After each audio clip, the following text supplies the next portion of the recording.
नाज़रीन अस्सलाम वालेकुम। सियासत टीवी के ख़ुसूसी प्रोग्राम डॉक्टर से मुलाकात में आपका खैर मक़दम है।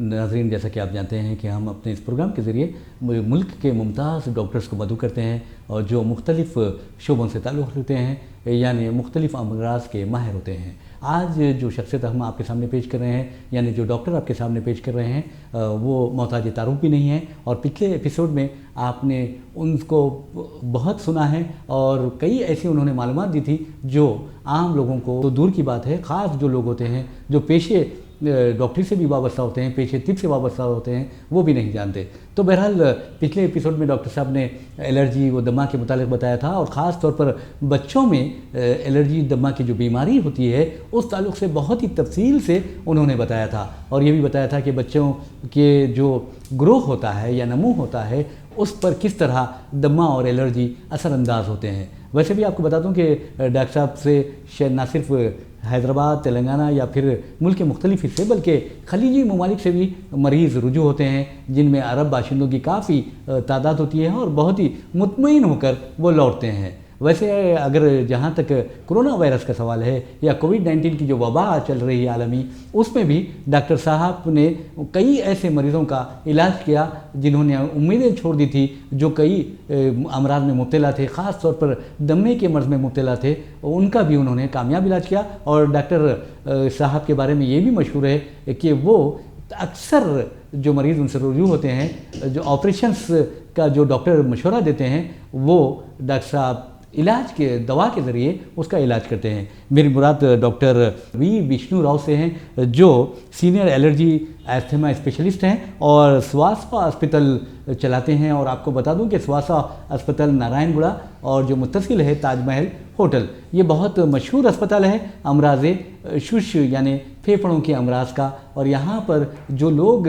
सांस लेने में तकलीफ़ महसूस करते हैं, चाहे वो 3 माह का बच्चा ही क्यों ना हो या फिर 100 साल का ज़ईफ़ शख्स या खातून ही क्यों ना हो, उसका बहुत ही प्यारे अंदाज में इलाज होता है। और स्वासा हॉस्पिटल की एक खूबी ये है, नाज़रीन आपको ये बता दूँगा डॉक्टर साहब की मौजूदगी में, कि यहाँ पर एक ही छत तले तमाम चीज़ें दस्तयाब हैं। आपको अद्वियात भी यहाँ मिल जाती हैं और दूसरी अहम बात यह है कि यहाँ पर ऑपरेशन थिएटर भी यहीं पर है, लेबॉर्ट्रीज़ यहीं पर है, तमाम सहूलतें यहाँ पर मौजूद है। बहरहाल डॉक्टर साहब आपका बहुत बहुत शुक्रिया कि आपने मौका दिया हम नाज़रीन को आपके जो इलाज व मालिजा हैं उसके बारे में वाकिफ़ करवाने के लिए। तो बहरहाल आप ये बताएं कि हालिया अरसे के दौरान आपने देखा कि कोरोना वायरस के दौरान लोग बहुत ज़्यादा परेशान हुए, तो अस्थमा एलर्जी जो है वो और कोरोना का क्या ताल्लुक़ है? सियासत नाज़रों को आदाब। ताल्लुक़ है, मगर ऐसा है एलर्जी आस्थमा अर्ली स्टेजेस जो होते हैं ना, जी, mild asthma, moderate asthma, severe asthma. ये माइल्ड और ज़्यादा मॉडरेट आस्थमा में इतना फ़र्क नहीं रहते। नॉर्मल पब्लिक्स कैसा है ये लोग भी उतना ही इंसिडेंस रहता। जी। मगर सीवियर आस्थमा है, सीवियर COPD है, लंग का बहुत सारे अदर बीमारी है, वो लोगों को ज़रूर फ़र्क पड़ता। अच्छा, क्यों? ये जो कोरोना क्या काज करते, कोरोना निमोनिया। जी। निमोनिया कहाँ? लंग्स में। जी। अगर लंग्स पहले से वीक है समझो, तो एक कॉमन सेंस है ये सीरियसनेस ज़्यादा रहता। जी। अगर लंग्स पहले से मजबूत है तो उसका उतना इफेक्ट नहीं होता। ये इसका मजबूत कब कम होता? अगर स्मोकिंग है, अच्छा, अगर COPD है, अगर सीवियर आस्थमा है जो ट्रीटमेंट नहीं लिया, वो तो ऐसा बोलते रहते। अगर उसके ऊपर कोरोना आके ऐसा धक्का मारे तो गिर जाएगा। जी हाँ, सही कहा। नहीं, अगर ऐसा है आदमी, अगर धक्का मारे तो भी क्या होगा? गिर जाएगा और उठ जाएगा। बिल्कुल सही है। अगर ऐसा है तो नहीं उठ पाए, बहुत मुश्किल है। बहुत मुश्किल हो जाता। इसीलिए कोरोना आने से पहले ही एलर्जी हो, आस्थमा हो, साइनस हो, COPD हो, अगर दूसरा निमोनियास हो, कुछ लंग्स प्रॉब्लम्स हो, उसको सही तरीका से ठीक करना। जी। अभी क्या है, थर्ड वेव आते बोल के लोग बोल रहे, तो इसीलिए हम भी तैयार रहना। तैयार बोले तो हमारा लंग्स को अच्छा रहना। जी हाँ, वो है। बार बार साइनस है, छींका है, एलर्जी है, हम बात करें जी। ये दुनिया में अगर हर 3 लोगों में जी जी एक आदमी को कुछ न कुछ एलर्जी रहता। बिल्कुल। हर 3। जी जी 800 करोड़ पॉपुलेशन में जी जी हर 3 लोग में एक आदमी को नहीं तो एक बच्चे को एलर्जी जरूर रहेगा। बोले तो एक एलर्जी बोले तो ये एलर्जी यहाँ हो सकते, जी जी आंखों का एलर्जी बोलते, जी ये एलर्जी यहाँ है, एलर्जिक राइनाइटिस बोलते, यही sinusitis, tonsils, adenoids, allergic asthma और स्किन एलर्जी और फूड एलर्जी, कुछ ना कुछ एलर्जी। कुछ लोग बोलते मेरे को ऐसा ऐसा ऐसा होता डॉक्टर साहब, हाँ वो एलर्जी है जी। कुछ लोग बोलते डॉक्टर साहब मेरे को इतना छींक आते, इतना छींक आते, बहुत छींक आते और नजला भी आते, वो एलर्जिक राइनाइटिस है। मेरे को ऐसा सांस फूलते और बिल्ली जैसा आवाज आते, अच्छा, वो एलर्जिक ब्रोंकाइटिस आस्थमा है। जी। मेरे को ऐसा होते, ये बच्चों से लेकर बड़ों तक स्किन एलर्जी रहते, फूड एलर्जी, कुछ भी खाओ मेरे को सूट नहीं होता। ये जो शिकायत है हर 3 लोगों में जी जी एक आदमी को ऐसा रहेगा। जी जी हर फैमिली में एक आदमी को ऐसा रहेगा। जी जी तो वैसा ओवरऑल बोल रहा हूँ जी। तो बहुत कॉमन प्रॉब्लम है एलर्जी। जी जी जी तो ये प्रॉब्लम अगर हम सही इलाज नहीं कर सके तो अच्छा नहीं है। जी जी तो इसके लिए क्या रहते, पहले ये COPD हो, सीवियर आस्थमा हो, साइनस हो, लंग्स वीकनेस हो, स्मोकिंग हो, BP हो, शुगर हो, हार्ट प्रॉब्लम हो, किडनी प्रॉब्लम हो, ये सब लोग क्या है एक वैक्सीन भी रहता। जी जी इन्फ्लुएंजा वैक्सीन बोलते, जी हाँ, न्यूमोकोकल वैक्सीन रहते। ये कोरोना वैक्सीन नहीं है जी।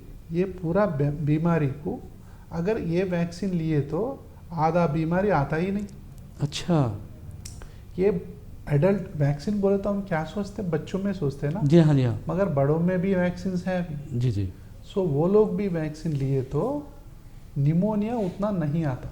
अच्छा, वो निमोनिया प्रिवेंशन करने के लिए न्यूमोकोकल वैक्सीन है और इन्फ्लुएंजा वैक्सीन है। जी जी। ये इन्फ्लुएंजा वैक्सीन जो है हर साल में एक बार लेना। डॉक्टर साहब, ये जो आपने इन्फ्लुएंजा वैक्सीन की बात की, तो क्या आपके अस्पताल में ये दिए जाते हैं? बहुत 20 ईयर्स से। जी जी। और इंडिया में ज़्यादा हम ही डालते हैं जी। अच्छा, ये वैक्सीन जो है। जी। तो हमारा मकसद है प्रिवेंशन करना। अच्छा, आने के बाद बार बार ट्रीटमेंट नहीं। जी जी। जो लोग आते स्मोकिंग करते, हाँ हाँ, COPD रहते हैं, जी जी। ये लोगों को वैक्सीन बताते हैं। अच्छा, हाँ, तो ताकि ट्रीटमेंट भी देते। तो क्या करते हैं हम, ऐसा वालों को ऐसा करके और वैक्सीन भी डालते हैं। बहुत अच्छा, हाँ, तो बार बार ऐसा नहीं होता, जी जी जी। तो प्रिवेंशन हो जाता। अच्छा, हमारा हॉस्पिटल की मकसद यही है, एक पेशेंट आया, एक हफ्ते बाद आओ, 15 दिन बाद आओ, 1 महीने के बाद आओ, ऐसा नहीं। जी जी। एक बार आ गया तो जब हम बोलते पूरा दवा मेडिसिन 3 मंथ्स 4 मंथ्स लिख के देते, जी जी। बाद में आके एक बार चेकिंग करना, जी जी जी। बार बार आना जाना बंद करना पहले। बहुत तो अच्छा। ये है। और ये कोरोना से डर पूरा जो दुनिया में फैला हुआ है, क्यों? तो निमोनिया आता उससे। जी जी जी, हाँ हाँ, ये निमोनिया माइल्ड रहता, जी जी। मॉडरेट रहता, सीवियर रहता। यानी माइल्ड हल्का, बोले तो जी जी, हल्का, मॉडरेट बोले तो औसत, यस, जी और जी। सीवियर बोले तो खतरनाक रहता है, शिद्दत रहती ओके? है। जी जी। अगर ये माइल्ड आ गया, 14 डेज हो गया, जी जी। हम बच गया, तो अच्छा, नो प्रॉब्लम। यानी 14 डेज तक। 14 डेज माइल्ड निमोनिया है और कुछ भी नहीं खांसी रहता, जी जी। थोड़ा वीकनेस रहता, थोड़ा बुखार रहता, वो चले जाएगा। जब मॉडरेट है तो SP आजकल ये तो जी सब हाँ। लोगों को मालूम हो गया, जी। SpO2 जी हाँ, ऑक्सीजन, जी हाँ। ऑक्सीजन गिर जा रहे, 95 के अंदर हर रोज एक गिर जा रहे बोले तो सीरियस है। अच्छा, तो ऑक्सीजन का जरूरत है। और ये ट्रीटमेंट जो है एडमिट करना वार्ड में जी, जी। रूम में एडमिट करके 5 दिन 6 दिन इंजेक्शन करके वो जा सकते हैं, हमारा हॉस्पिटल में वो है। अच्छा, और सीवियर है बोले तो 90 के अंदर गिर जाना ऑक्सीजन, और आदमी उठ नहीं सकते, बैठ नहीं सकते, नहीं खा सकते, नहीं सो सकते, पूरा देखे तो मालूम होता, तो बहुत वीक हो जाता। जी जी। वो लोगों को और देर नहीं करना, इमीडिएटली हॉस्पिटल को लेके जाना। वो लोगों को भी अगर ऐसा 100 लोग हैं उसमें 90% को सेव कर सकते हैं। अच्छा, जी वो जी। भी है। अच्छा डॉक्टर साहब, ये सवाल पैदा होता है कि आपसे जो कोविड-19 के दौरान जो मुतासिर हुए, इफेक्टेड जो लोग थे, यानी मर्द व ख़वातीन जो थे, उनमें कौन सा एज ग्रुप आपसे ज़्यादा रुजू हुआ? सब आते। अच्छा, बच्चे भी आए? 6 महीने बच्चे भी आए। अच्छा, हाँ 6 महीने। ये कोरोना जो है 0 to 100। अच्छा, सही है, किसी को नहीं छोड़ते हैं। हाँ, न्यू बर्न्स में भी है। अच्छा, न्यू बर्न्स, जस्ट बर्न, अभी अभी पैदा हुआ कोरोना पॉजिटिव है। अच्छा, ऐसा भी है। अच्छा, तो 0 to 100 ईयर्स है। मगर यही है हमारा लकी, 20 के अंदर उतना सीवियर नहीं है। अच्छा अच्छा। ये सेकेंड वेव जो है, सो 25 से लेकर 40, 45 और 50 तक सेकेंड वेव का था जी। फर्स्ट वेव जो है 40, 50, 60, 70 ऐसा था जी। ये थर्ड वेव पीपल एक्सपेक्ट कर रहे हैं ये 30 के अंदर बहुत ज्यादा हो जाएगा। अच्छा। सो बच्चों 10 ईयर्स, 5 ईयर्स, ऐसा 20 ईयर्स वो लोगों को अफेक्ट करता बोल के ये एक आइडिया है, ऐसा करते बोल के। ऐसा होता नहीं होता किसी को भी नहीं मालूम, मगर इससे क्या है, डरना नहीं। उसका मतलब ये नहीं केयर न मत ले लो, केयर जरूर लेना जी, जरूर केयर लेना। आप ध्यान से आप सोच लो, फर्स्ट वेव होने के बाद जी सेकंड वेव के बीच में हमको 3 महीना गैप था जी। हाँ बिल्कुल। हम जब भी यही हाल में था हम, वो चले गया जी, मगर तीन महीने के बाद वापस आ गया। बिल्कुल। पूरा बहुत परेशान कर दिया जी। हाँ। अभी क्या है, 1 महीना भी नहीं हुआ ये सेकंड वो खत्म होके जी। ओके।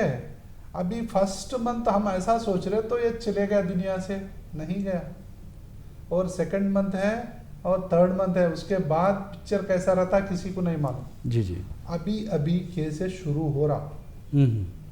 सो ये शुरू हो रहा बोल के कहाँ मालूम होता, मेडिसिन कैसा चल रहा, हॉस्पिटल में एडमिशन देके तो मालूम होता, बड़ा हॉस्पिटल्स में एडमिशन्स देके तो मालूम होता। अभी अभी केसेस ट्रिकलिंग ऐसा आ रहे अभी जी, अभी जी। तो इसको मोमेंटम कब लेता किसी को नहीं मालूम। इसीलिए हम मास्क जो है वो जरूर पहनना जी, फंक्शंस जो है जरूर अवॉइड करना, फंक्शंस को जरूर अवॉइड करना हम जी। तो कुछ डिस्टेंस थोड़ा मेंटेन करना जी।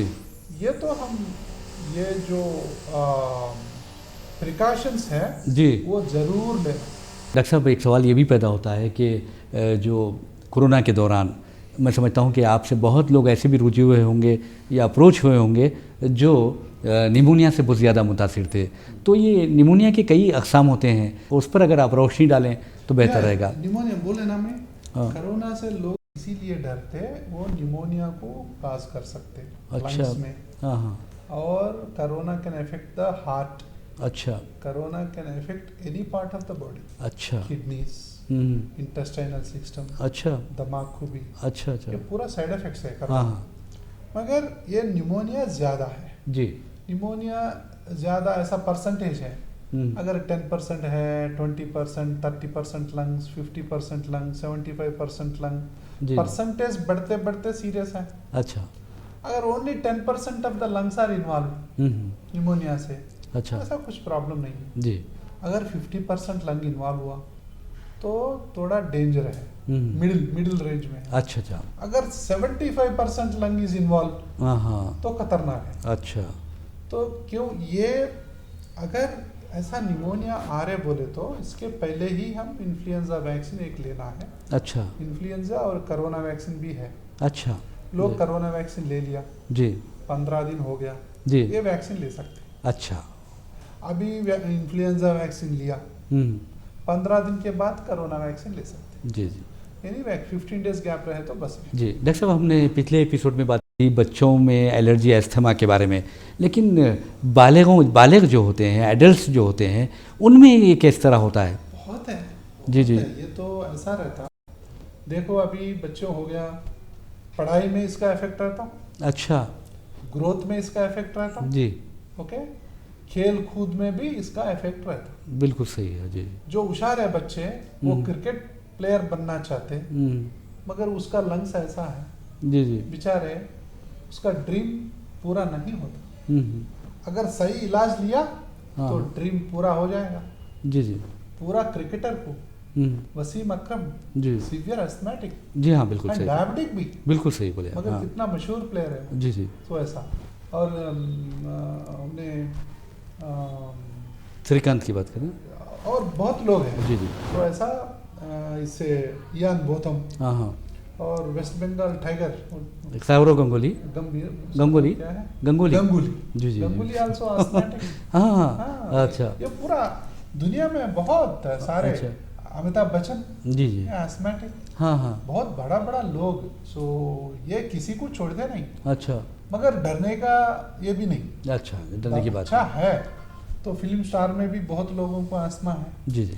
तो इसीलिए तो इसको ये एलर्जी बड़ों में भी रहता, मगर इसको अभी पढ़ाई रुक जाता, पढ़ाई भी इफेक्ट हो जाता, खेल कूद इफेक्ट हो जाता, और ग्रोथ हम बताएं, जी हाँ, जी हाँ, ग्रोथ भी इफेक्ट हो जाता। जी जी, ये 3 चीज जो है बच्चों में बहुत इंपॉर्टेंट है। जी हाँ, ग्रोथ, स्टडीज एंड एक्टिविटीज। बिल्कुल सही है। ओके। जी तो अगर ऐसा है तो ऐसा कर सकते हो लोगों को। जी जी, तो वो लोग अच्छा पढ़ना है पढ़ सकते, कितना भी जी। खेलना है खेल सकते, और उसका जो डिसाइडेड जीन्स का डिसाइड हाइट है वो आ सकते। जी जी, जीन्स के ऊपर हम नहीं जा सकते। जी हाँ, बिल्कुल, पहले भी बताया आपने। Okay, so that we can do जी। इट। मगर एडल्ट्स में ऐसा है, सपोज जी आप जर्नलिस्ट हैं, जी, अगर आपको प्रॉब्लम है आप बात भी नहीं कर सकते। बिल्कुल सही है। ओके। अगर एक रिक्शा वाला है, जी, रिक्शा कैसा चलाएगा? नहीं चलाएगा बेचारा। कुछ भी काम करो सांस फूलता, वो आस्थमा है। कुछ चीज कुछ थिंग सूट नहीं हुआ तो एलर्जी है, कुछ भी काम करो सांस फूलता, वो आस्थमा है। अच्छा, कुछ भी काम, अच्छा, कुछ भी। तो ऐसा बेंड करो, ऐसा वजन उठाओ, साइकिल चलाओ, रनिंग करो, सो प्ले करो, कुछ भी अच्छा, करो, हाँ हाँ, ऐसा हो अच्छा, जाएगा। हाँ हाँ, ये किचन में काम करो, अच्छा, so whatever, if you lift some weight they become breathless, if you move the body parts ऐसा ऐसा ऐसा ऐसा करो तो भी सांस फूलता। कुछ भी करो, फिजिकल जी। एक्टिविटी कुछ जी। भी करो सांस फूलता। क्यों ऐसा हो जाए? रिक्शा वाला रिक्शा नहीं चला सकते, जो वेट्स ये है वो वेट्स नहीं उठा सकते। और कुछ भी काम कोई भी नहीं कर सकते। अगर ऑफिस में काम करना है, कुछ there are so many things where physique is involved, जी, वो लोग काम नहीं करेगा। सॉफ्टवेयर प्रोफेशनल है, हाँ हाँ, अरे बार बार छींका आ रहा, अच्छा, बार बार खांसी आ रहा, ये इधर उधर लोग क्या कैसा देखेगा? ये क्या है, कभी देखो छींकते रहते खांसी, तो डिप्रेशन हो जाते हैं। अच्छा, हाँ, यानी ज़हनी दबाव का शिकार हो जाते हैं। अगर नौजवान है, जी जी, शादी करना है, अगर बेटी है उसको शादी करना है, माँ बाप क्या सोचते हैं मालूम? अरे अगर ये बेटी को इतना अस्थमा है, इतना छींका है, इतना खांसी है, ये ससुराल का घर में जाने के बाद अगर काम करे तो सांस फूले तो वो लोग क्या सोचेगा? जी जी जी, ये हस्बैंड क्या सोचेगा? इसको कैसा क्या करना? ये मेरे पास ऐसा लोग बहुत आते हैं, जी जी जी, बहुत आके रोते इधर आके, डॉक्टर साहब हम क्या करें, तो शादी करना है मगर इसको प्रॉब्लम है। मैं बोलता हूँ कुछ एक पैसा भी डरने का जरूरत ही नहीं है। जी जी, बहुत अच्छा हो जाएगा। क्यों?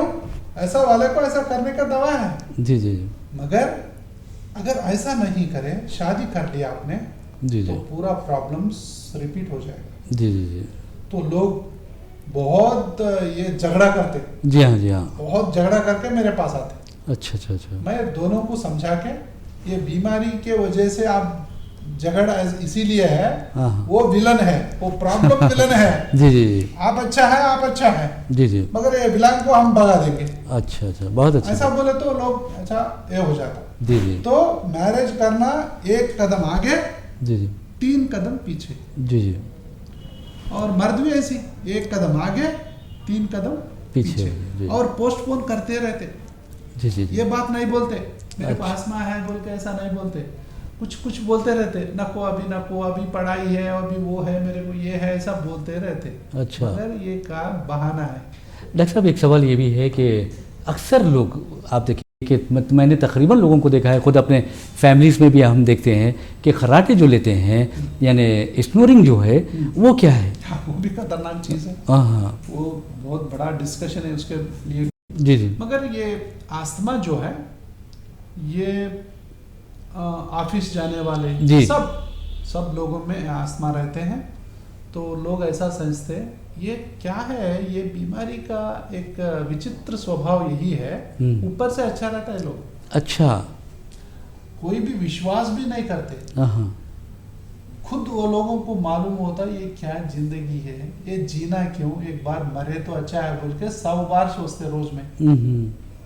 मगर यही बात बाहर बोले तो आप जोक कर रहे, क्या जोक कर रहे मेरे साथ? अच्छा, मजाक कर रहे हैं। हाँ, मजाक कर रहे क्या? तेरे को क्या है, तुम बहुत अच्छा है, अच्छा खाते, अच्छा सोते और अच्छा हंसते, तुम बोलते मेरे को प्रॉब्लम है। ये प्रॉब्लम अंदर रहता, बाहर अच्छा समझ में नहीं आता। इसीलिए ये प्रॉब्लम अगर डॉक्टर को भी समझ में नहीं आया तो पेशेंट को कौन बचाते? सच है। इसीलिए डॉक्टर को वो प्रॉब्लम के बारे में अंदाजा रहना, वो लोगों का सफरिंग कितना है। जी जी। तो वो अंडरस्टैंड हो गया, वो जो बोल रहे वो कनेक्ट हो सकते। जी जी। नहीं तो क्या है, वो ऐसे ही सोचते जी, ऐसा बोल रहे बोल के। मगर कोई भी ये ऐसा सफरिंग होने का ज़रूरत नहीं है, तकलीफ लेने का ज़रूरत नहीं है। ऐसा जो लंग्स है ऐसा करने के अभी दवा है। वो बच्चे हो, बड़े हो, वो मैरिड करने वाला हो, कोई भी हो, ऐसा कर सकते हम, वो ज़िंदगी अच्छा बिता सकते। मगर अगर ऐसी लोग आप जो पूछे जी, खर्राटे भी आते जी, अगर इसका नाक ऐसा है तो मुंह ओपन जी करते बोले ना मैं, जी हाँ, जी हाँ, क्या करते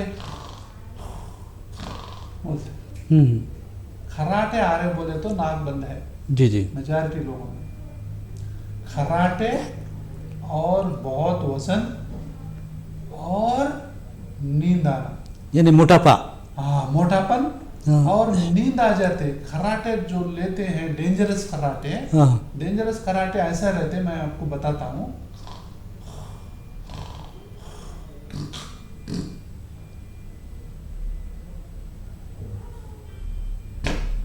अच्छा, इतना देर रहता, उफ, 10 सेकंड से लेकर 2 मिनट तक ये सांस रुक जाता कुछ लोगों में। अगर 2 मिनट सांस रुक गया, जो बाजू सोने वाला को कैसा रहेगा, वो दिल रुक जाएगा। जी हाँ, जी हाँ, हैबत के मारे ऐसा ऐसा करते, उठो उठो उठो, क्या हुआ क्या हुआ। जी हाँ, जी हाँ। तो लोग ऐसा डरते क्यों? ये ऐसा, इसको बोलते हैं हम ऑब्स्ट्रक्टिव स्लीप एपनिया, वो OSA बोलते। जी जी। वो डेंजरस खर्राटा है। तो ऐसे मरीज आपके पास आते हैं? बहुत आते हैं। जी जी। बहुत लोग हैं, मैं जो बोल रहा हूँ वो लोग हर घर में रहता है। अच्छा। तो और क्या है बोले तो, और ऐसा रहते, और मामूली खर्राटे भी रहते। जी जी। खर्राटे सुबह तक ऐसे ही करते मगर नहीं रुकता। अच्छा, हाँ, वो डेंजर है। अच्छा। Obstructive sleep apnoea more than 10 seconds. इसके लिए हम स्लीप स्टडी बोल के एक टेस्ट करते हैं। अच्छा। तो 1 घंटा में कितना बार कर रहे हैं इस तरह के खर्राटे? अगर 5 to 15 टाइम्स कर रहे हैं माइल्ड है, 15 to 30 टाइम्स कर रहे हैं मॉडरेट है, 30 के ऊपर अगर बोले तो खतरनाक और सीरियस है। जी जी। इसका क्या है, इसका सामान क्या है बोले तो, इसका बराबर अगर वो आदमी सो रहे, उसको आप ऐसा करे तो उठ जाता है। जी हाँ। अगर आप 30 बार करे तो ऐसा 1 घंटे में उसको नींद रहता नहीं रहता। बिल्कुल सही। इसीलिए वो लोग सुबह नहीं उठते और सोते रहते, दिन में भी सोते रहते। क्यों? रात में नींद नहीं है लोगों को। जी जी। लोग ये सोचते अरे इतना खर्राटे है, इतना अच्छा सो रहे बोल के सोचते हैं, वो नींद नहीं है, वो डिस्टर्ब्ड स्लीप है। इसीलिए डे टाइम में वो सोते रहते। कैसा सोते मालूम? पढ़ते पढ़ते सोते रहते, टीवी देखते देखते सोते रहते, जी, बात करते करते सोते रहते। जी जी। अगर सोना अबनॉर्मल एरियाज में सो जा रहा। अबनॉर्मल एरियाज क्या है? आप कार में जा रहे हैं, हाँ जी, ओके, सिग्नल आ गया, ये 2 मिनट का सिग्नल है, लंबा सिग्नल है समझो। हाँ, ये टाइम पे वो सो जाता। अच्छा, वो सोने की जगह है वो। जी जी, अबनॉर्मल स्पेस है ना, वो अबनॉर्मल एरियाज। तो ऐसा है, तो वो लोगों को खर्राटे रहते और मोटापन भी रहते और अबनॉर्मल स्लीपिंग रहते। जी जी। कभी कभी कहाँ भी वो सोते रहते, सो सकते। इसीलिए अगर ये 3 चीज एक साथ है वो डेंजर है। वो एक्सीडेंट हो सकते हैं उसको, जी जी, कभी भी एक्सीडेंट हो सकते हैं। इसीलिए उसका जो लंग्स हो, नाक हो, साइनस हो, कुछ भी हो, हम जरूर इमीडिएटली ऐसा करना। ऐसा करें तो उसका स्नोरिंग जो है बंद हो जाता। नहीं तो क्या करते मालूम, लोग इसके ऊपर मिशन लगाते, CPAP बोलते हैं। जी जी। मैं बोलता हूँ ये CPAP मिशन जो है ये हवा भरते रहते इसको अंदर। अच्छा। ये हवा भरते। मैं बोलता हूँ अरे मिशन लगाने का क्या जरूरत है, इसको ऐसा करे तो अच्छा है ना। जी हाँ बिल्कुल, ये अच्छा है ना। बिल्कुल। ये जिंदगी भर मिशन लगा के क्या सोते। तो इसीलिए क्या करना, जिन लोगों में कराटे है वो लोगों पूरा वजन कम करना, लाइफस्टाइल चेंजेस बोलते हैं, अच्छा। कम करना, सही टाइम पे खाना, जितना खाना उतना ही खाना। अच्छा। हमारा हैदराबाद मशहूर है बिरयानी के लिए। जी जी जी। अगर ज्यादा बिरयानी, मटन बिरयानी, वो बिरयानी, ये बिरयानी, एक हफ्ते में 7 टाइम्स अगर बिरयानी खाया तो खर्राटे ज्यादा हो जाएगा। जी जी। Biryani gives 3000 calories per one sitting, इतना कैलोरीज दे देता। हाँ। तो थोड़ा तरकारी ज्यादा खाना। अगर खाना है फिश खा सकते, जी जी, अंडा खा सकते, चिकन खा सकते, मगर गोश्त खाए तो ज्यादा हो जाता। अच्छा। क्या ये पूरा। और ये खर्राटे जो है इसके लिए ये यादगार चले जाता। अच्छा, मेमोरी चले जाएगा। जी जी। आदमी ऐसा बन जाता वो दूसरा आदमी है बोल के समझते हैं। जी जी। होशियार नहीं रहता, यानी बदल गया बस। अहमद बोले तो इतना टाइम लेता ये देखने के लिए, और रिफ्लेक्सेस कम हो जाता। अच्छा। Okay, anybody. अच्छा। So this can affect childrens to 100 years। सी हुई। जी जी। सो खर्राटे किसी में भी हो, डेंजर हो।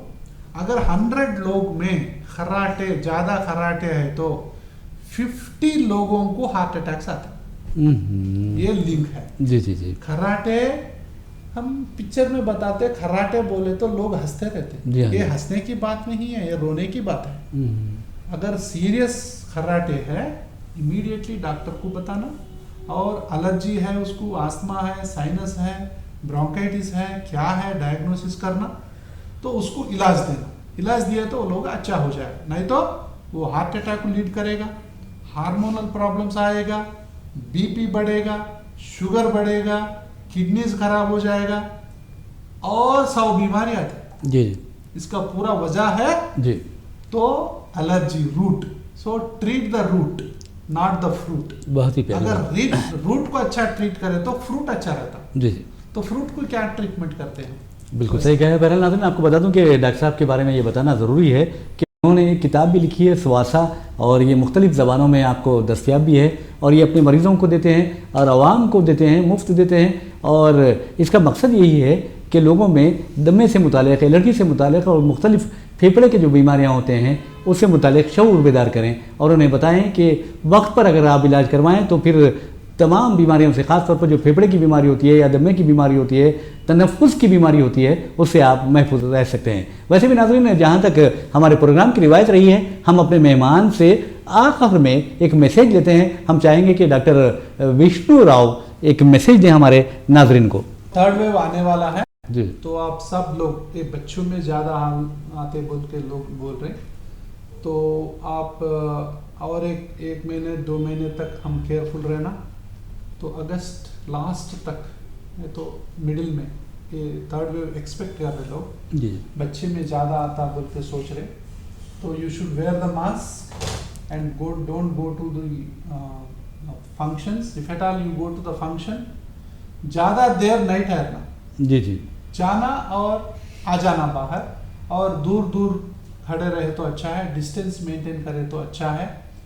और आप लोग ये आए तो आप क्या करो, ये इंटरव्यूज अगर आपको अच्छा लगे जी जी, तो क्या है, स्वासा हॉस्पिटल आप देख रहे हैं। जी हाँ जी हाँ, स्वासा हॉस्पिटल जी। अगर यूट्यूब में डालो मेरा इंटरव्यूज पूरा आ जाता। जी हाँ जी हाँ, लोगों की मालूमात के लिए। स्वासा हॉस्पिटल गूगल में डालो पूरा इंटरव्यूज आता।